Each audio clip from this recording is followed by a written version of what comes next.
meniti jalan orang-orang mulia. Bersama para sahabat Rasulullah SAW, kita nikmati keindahan Islam.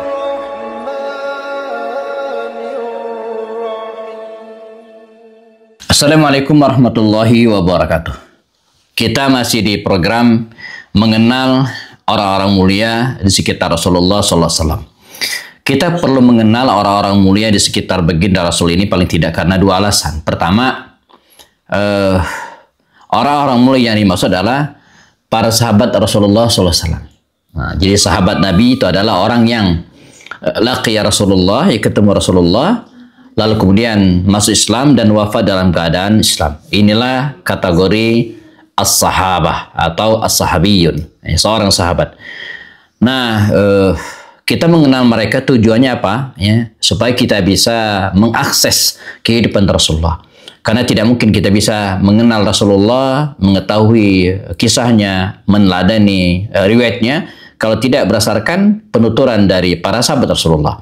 Karena mereka adalah saksi hidup ya, bersama Rasulullah SAW. Dan dari mana kita mendapatkan misalnya tata cara melaksanakan sholat?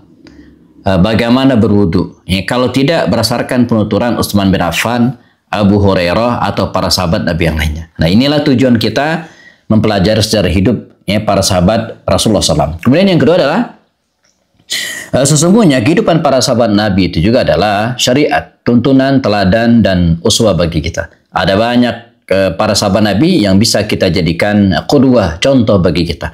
Mereka, kata Rasul, ibarat an-nujum, seperti bintang. Ya, di mana kita bisa mengambil keteladanan dan inspirasi dari mereka. Bahkan ada beberapa syariat yang mungkin tidak dilakukan oleh Rasulullah, tapi dilakukan oleh para sahabat Nabi dan itu menjadi teladan bagi kita. Misalnya, azan Jumat 2 kali, itu tak pernah dilaksanakan oleh Rasulullah. Tetapi itu dilaksanakan di masa Utsman bin Affan dan menjadi syariat kita hari ini. Ya. Kedua masjid, yakni Masjidil Haram dan Masjid Nabawi sampai hari ini, Jumatnya azan 2 kali. Demikian juga dengan sholat tarawih berjamaah 30 hari full. Nabi tidak pernah melaksanakan sebulan Ramadan. Nabi cuma melaksanakan 3 kali. Ya, kebiasaan kita melaksanakan sholat Ramadan, sholat tarawih selama Ramadan 30 hari full. Ya, ini adalah syariat yang dimulai pada zaman Umar bin Khattab radhiyallahu anhu. Nah, di luar itu semua, sungguhnya ya kehidupan para sahabat Nabi ini lagi-lagi adalah inspirasi bagi kita dari berbagai sisi. Ya, mungkin dari sisi bagaimana kita berbisnis, dari sisi bagaimana kita berpolitik, bahkan dari hal yang sangat kecil. Misalnya di hadapan kita adalah seorang sahabat Nabi yang dikenal dengan sahabat yang lucu, ya, lucu. Walaupun namanya mungkin tidak lucu, ya. Namanya adalah Nu'aiman bin Amr, ya, dari Al-Ansar, ya, sahabat Ansar. Jadi ketika dikatakan kata Nu'aiman, ya, teman-teman mungkin searching saja di Google, maksudnya ketik sahabat Nabi Nu'aiman, itu mesti yang keluar penjelasan bahwa beliau adalah orang yang jenaka, adalah orang yang lucu.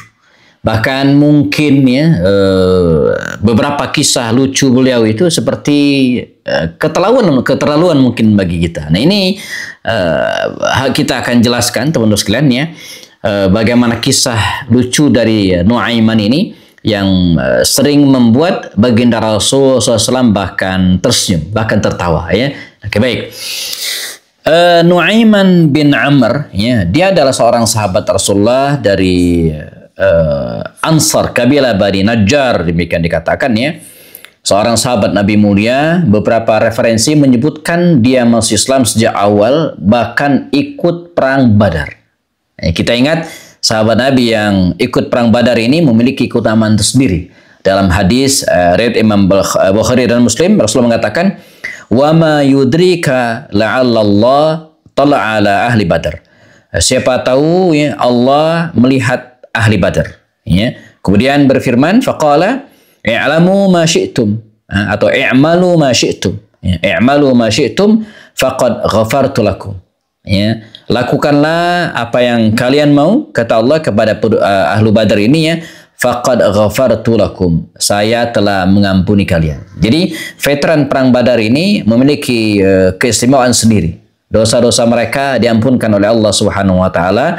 Jadi kalau dalam tingkatan senioritas dan kemudian kepangkatan dalam sebuah ketentaraan, barangkali veteran perang Badar ini ya, memiliki pangkat paling tinggi.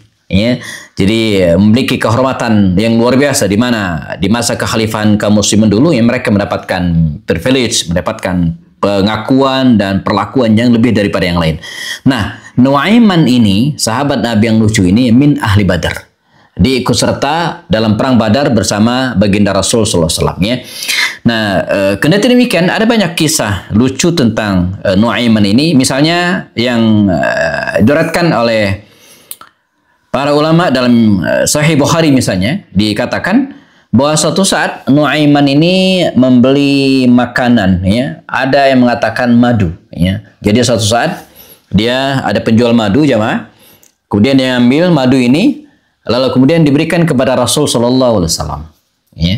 Nah, jadi orang-orang mengira bahwa madu ini dibeli oleh Nuaiman, dia dihadiahkan untuk Rasul sallallahu alaihi wasallam. Tapi ternyata ya, dia pergi dan kemudian penjual madu ini bingung. Ya, kata penjual madu ya, Nuaiman, siapa yang bayar? Kata dia, tagih itu ke Rasulullah gitu kan. Jadi dia ngasih, tapi yang suruh bayar Rasulullah. Nah ini, Nabi tidak marah, malah Nabi tersenyum ya. Fadhahika Rasul ya. Jadi Nabi fadhahikan Nabi ya, wa qada. Kemudian Nabi senyum, tertawa dan kemudian dibayar gitu ya. Nah, ini cerita tentang Nuaiman ya. Jangan diikutin ya, nggak penting untuk diikutin ya. Jadi jangan sampai nanti teman-teman bawa buah-buahan apa itu ke rumah ustadz misalnya gitu kan. Nah, setelah itu ustadznya suruh transfer bayar ya. Ini kisah lucu dari Nuaiman ya. Kisah yang lain misalnya pernah juga ya ada seorang laki-laki begitu kira-kira ya, membawa seekor hewan ya, unta ya, unta. Sementara baginda Rasul SAW sedang menerima tamu pada waktu itu ya, sedang menerima tamu, lalu unta tersebut ditambatkan di sebuah tempat ya, dan para sahabat berbincang, kata mereka, wah ini unta enak juga kalau disembelih ya. Maka terbetiklah dalam benak Nuaiman ini, lalu unta tersebut teman-teman disembelih ya. Nah, wah nyariin gitu ya, yang punya unta nyariin ya. Maka mereka tanya, siapa yang, kata Rasul, siapa yang menyembelih unta si fulan? Nuaiman ya. Untuk apa? Untuk menjamu tamu-tamu Rasulullah SAW ya. Nah, akhirnya Rasulullah ya harus membayar unta tersebut. Nah, ini juga membuat baginda Rasul SAW tertawa gitu ya, dan lucu gitu ya, karena menjual menyembelih unta ya, ketika ditanya untuk apa? Untuk menyenangkan Rasulullah. Nah, jadi ini luar biasa. Jadi kita harus lihat teman sekalian motifnya. Jadi tujuannya misalnya membeli madu dan kemudian Nabi yang bayarin, lalu kemudian apalagi menyembelih unta, itu untuk menyenangkan Rasulullah. Jadi tujuannya adalah bukan untuk ngerjain. Dia pengen, nah ini, jadi dia penting niat, pengen menyenangkan Rasulullah, tapi dia nggak punya uang. Dia pengen membahagiakan Rasulullah, tapi dia nggak punya harta. Maka dengan cara seperti ini dia ya, bisa membahagiakan Rasul, dan insya Allah tidak akan membuat Nabi bangkrut aman begitu kira-kira ya. Nah, ini cerita tentang Nuaiman ya, dan banyak canda-canda lainnya yang dikisahkan walaupun tidak semua sahih dalam riwayat ya. Namun di sisi lain ada satu pertanyaan tentang Nuaiman ini, teman-teman sekalian. Apa itu?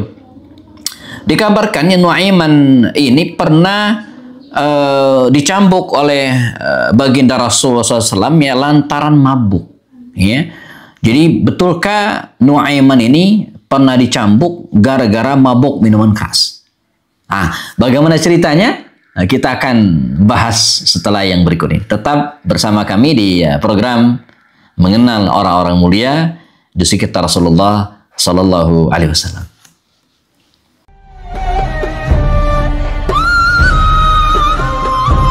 Sejatinya Rasulullah SAW adalah suri teladan yang terbaik. Maka mengambil inspirasi dari belajar sirah nabawiyah akan menambah kecintaan kepadanya. Pada sesi sebelumnya kita sudah membahas tentang sosok Nuaiman dengan kisah-kisah lucunya. Ya. Nah, pertanyaan penting, apakah Nuaiman ini pernah mabuk lalu kemudian dicambuk oleh baginda Rasulullah SAW? Ya, benar. Bahkan ini diriwayatkan dalam kisah Sahih Imam Bukhari ya, dikatakan pernah Nuaiman ini mabuk ya karena minuman keras, dan untuk diketahui bahwa minum keras dulu sempat dihalalkan ya, sebelum turun larangan dari Allah Subhanahu wa taala tentang minuman ini ya.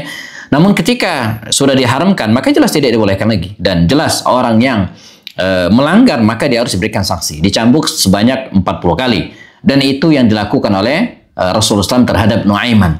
Namun yang menarik ya, ketika Nuaiman atau sahabat Nabi ini dicambuk ya, maka Nabi bersabda kepada para sahabat, apa kata Rasulullah? La tal'anuhu fa wallahi ma 'alimtu illa annahu yuhibbullah wa rasulah. Insyaallah ya. Janganlah kalian melaknat, mencela Nuaiman, karena demi Allah ya, saya tidak mengetahui Nuaiman ini kecuali annahu yuhibbullah wa rasul. Dia mencintai Allah dan Rasulnya. Jadi ini menunjukkan kepada kita bahwa para sahabat Nabi juga adalah para berjenjang. Jadi keutamaan mereka itu ada tingkatan-tingkatannya ya. Dan di antara mereka ada juga manusia yang juga mungkin melakukan kesalahan sebagai manusia. Orang yang bisa melakukan kesalahan, termasuk Nuaiman yang tadi dikabarkan minum keras gitu ya, yang menjadi kebiasaan bangsa Arab pada waktu itu. Tapi Rasulullah ya, mengambil sisi positif dari para sahabat Nabi ini. Kata Rasul, jangan kau laknat, jangan maki. Mengapa? Dia yang mencintai Allah dan Rasulnya. Jadi kecintaan Allah dan Rasulnya itu kemudian membuat Rasulullah ya, menahan diri untuk tidak mencelanya. Ini relate juga dengan kondisi kita hari ini, teman sekalian, bahwa kita ketika berteman dengan seseorang ya, jangan juga pernah berharap dia malaikat ya, yang mungkin ya, malaikat tidak pernah salah, tapi kita adalah manusia. Jadi jangan sampai misalnya ada seorang tokoh yang begitu kita hormati, tiba-tiba suatu saat melakukan kesalahan, lalu kemudian kita habisi namanya, kita maki, enggak. Ya, apalagi kesalahan tersebut sifatnya manusiawi sekali, kesalahan yang tidak berulang misalnya. Jadi kita bukan malaikat yang tidak pernah melakukan kesalahan ya, tapi bukan juga ini menjadi pembenaran bagi kita untuk melakukan kesalahan. Ya, bahwa kesalahan seseorang ya, itu urusan dia dengan Allah Subhanahu wa taala. Apalagi Nuaiman, ini urusan mabuk gitu ya, urusan dia dengan Allah Subhanahu wa taala. Beda hal misalnya kalau urusan tersebut berhubung dengan manusia banyak, ya, maka kita harus bersikap jelas. Misalnya korupsi, itu jelas berhubung dengan orang banyak. Tapi kalau seseorang itu misalnya berhubung dengan diri sendiri, misalnya kita lihat suatu saat ada ustadz atau siapa misalnya, dia sholatnya di rumah misalnya, ya mungkin sesekali bisa jadi gitu kan, atau mungkin melakukan kesalahan yang misalnya kita lihat suatu saat, mohon maaf ini contoh saja mungkin ya, kita lihat suatu saat dia boncengan dengan seseorang yang kita tahu itu bukan mahramnya misalnya, mungkin dalam keadaan terpaksa. Jadi kita harus berhusnuzon ya kepada teman-teman kita ya, yang kita anggap sebagai muslim ya, sebagai orang yang selama ini kita anggap sebagai orang yang soleh ya. Kecuali itu memang sudah menjadi kebiasaannya dan kemudian menjadi fitnah, ya harus kita hindari ya. Nah, ada hal yang menarik lagi, pertanyaan. Ada yang mengatakan bahwa Nuaiman ini ya dijanjikan surga sambil tertawa. Dalam sebuah kalimat dikatakan, innahu la yadkhulul jannata wa huwa yadhhak kama adhakani fid dunya. Jadi kata Rasul, sungguhnya Nuaiman ini akan masuk surga sambil tertawa, sebagaimana dia sering membuatku tertawa di dunia. Dalam beberapa riwayat hadis ini diriwayatkan secara mursal ya, dari jalur Sa'id bin Musayyib, seorang tabi'in, dan tidak disebutkan sahabat Nabi yang langsung meriwayatkan dari beliau. Jadi hanya berhenti di seorang tabi'in bernama Sa'id bin Musayyib, sehingga sebagian ulama menyebut hadis ini tidak sampai pada derajat sahih tapi dhaif. Namun secara konten ya, tidak bertentangan dengan kisah-kisah ataupun hadis yang lainnya ya. Walaupun kita tetap mengatakan hadis ini tidak sampai derajat yang sahih. Nah, dari kisah Nuaiman ini kita dapatkan pelajaran bahwa kehidupan Rasulullah itu selain penuh dengan warna ya. Sesekali serius, ada candanya, bahkan dalam kehidupan Nabi sendiri kita menemukan beberapa kasus beliau bercanda ya. Jadi pernah datang seorang nenek ajuz, orang tua yang mengatakan bahwa dia berharap masuk surga ya, kemudian membersamai Rasulullah sallallahu alaihi wasallam, demikian dikisahkan ya. Tapi kata Rasulullah, ala juzu la tadkhulul jannah, nenek enggak masuk surga. Nangis ini nenek gitu kan. Jadi katakan tidak akan masuk surga. Dan wahya tabki, nenek ini menangis. Apa kata Rasulnya? Faqala, katakan kepada nenek ini ya, annaha la tadkhuluha wahya ajuz.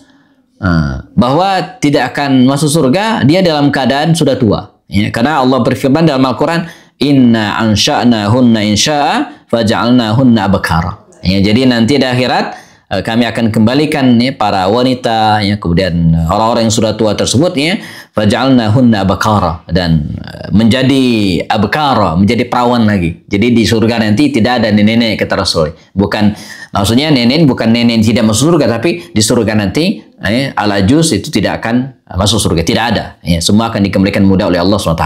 Nah, hanya saja yang harus kita perhatikan teman sekalian ketika bercanda ini ya, ada beberapa adab ya. Di antara adalah dipastikan dalam candaan tersebut atau humor tersebut ya, kita tidak bohong, tidak boleh dusta ya.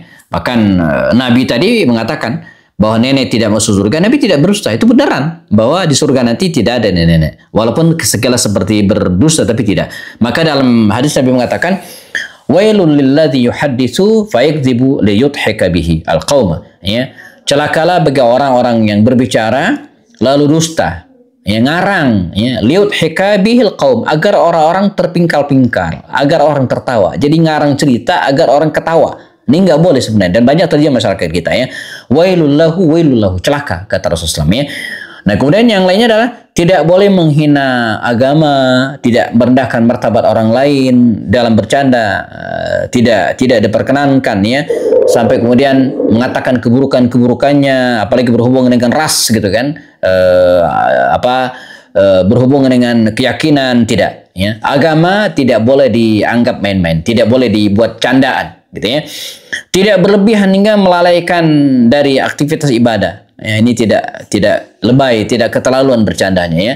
Sampai bahkan Nabi pun kalau tertawa ya cuman kelihatan giginya doang. Kalau kita ngakak, nah ini apalagi yang perempuan ya. Jadi jangan sampai ketawanya kedengaran oleh sekampung gara-gara bercanda. Nah, di luar itu semua ini kita sudah berkenalan dengan sahabat baginda Rasul Nuaiman, dan berharap bisa menjadi inspirasi bagi kita ya, dan menjadi teladan bagi kita dalam hal kebaikan-kebaikan ya, bahwa hidup ini ya, harus sesekali bercanda ya. Bercandalah dengan istri, bercanda dengan anak ya. Ada yang mengatakan bahwa canda ini seperti garam bagi sayuran ya. Teman-teman bisa bayangkan ya, manakala garam tidak ada manakala sayur tidak ada garamnya, akan hampa, tidak enak. Kehidupan juga demikian ya. Jika kehidupan tidak ada candanya, tidak ada humornya, maka mungkin hidup akan hampa. Tetapi jangan kebanyakan. Sayur kebanyakan garamnya, wah tentu gak enak. Kehidupan juga demikian. Barakallahu fikum. Assalamualaikum warahmatullahi wabarakatuh.